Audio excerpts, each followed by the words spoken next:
বিশিষ্ট লোকশিল্পী প্ৰয়াত প্ৰতিমা পাণ্ডে বৰুৱাৰ কন্যা অলকা পাণ্ডে বৰুৱাৰ সংবাদমেল আগন্তুক নিৰ্বাচনত গৌৰীপুৰ বিধানসভা সমষ্টিৰ বাবে বিজেপি দলৰ পৰা প্ৰাৰ্থিত্ব বিচাৰিছে অলকা পাণ্ডে বৰুৱাই সমান্তৰালকৈ সমষ্টিটোৰ বিভিন্ন প্ৰান্তত প্ৰচাৰ অভিযানতো নামিছে অলকা পাণ্ডে বৰুৱাই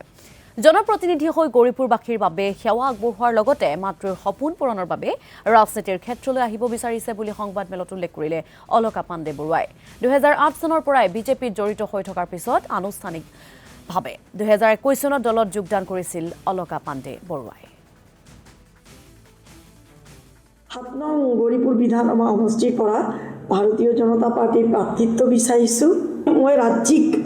সভাপতি আমাৰ দিলীপ শইকীয়াদেৱৰ লগত শীৰ্ষ নেতৃবৃন্দৰ লগত ৰাজ্যিক সকলোৰে লগত যোগাযোগ কৰিছো আৰু মোৰ বিশ্বাস মোৰ বায়োডাটা নিশ্চয় সকলোৱে জানে এয়া বায়োডাটা 2026 নহয় এয়া বায়োডাটা হৈছে 200 বছৰ পুৰণি কাৰণ প্ৰতাপ চন্দ্ৰ বৰুৱাৰ সময়ত আৰম্ভ হৈছিল গৌৰীপুৰৰ ৰাজত্ব শীৰ্ষ নেতৃবৃন্দই এই ৰাজঘৰীয়া ইতিহাস জানে ময়ো আন্তৰিকতাৰে অনুৰোধ জনাইছো প্ৰাৰ্থনা জনাইছো যেন এই ৰজাঘৰীয়া কথা ভাবি আজি আমাৰ ৰাজত্ব নাই সেই কথা ভাবি মোৰ মা প্ৰতিমা বৰুৱা পাণ্ডেৰ কথা ভাবি আৰু ময়ো নিজে এনে বিচৰা নাই প্ৰাৰ্থিত্ব পালে মই বিপুল ভোটত জয়যুক্ত হ'ম বুলি মোৰ অটুট বিশ্বাস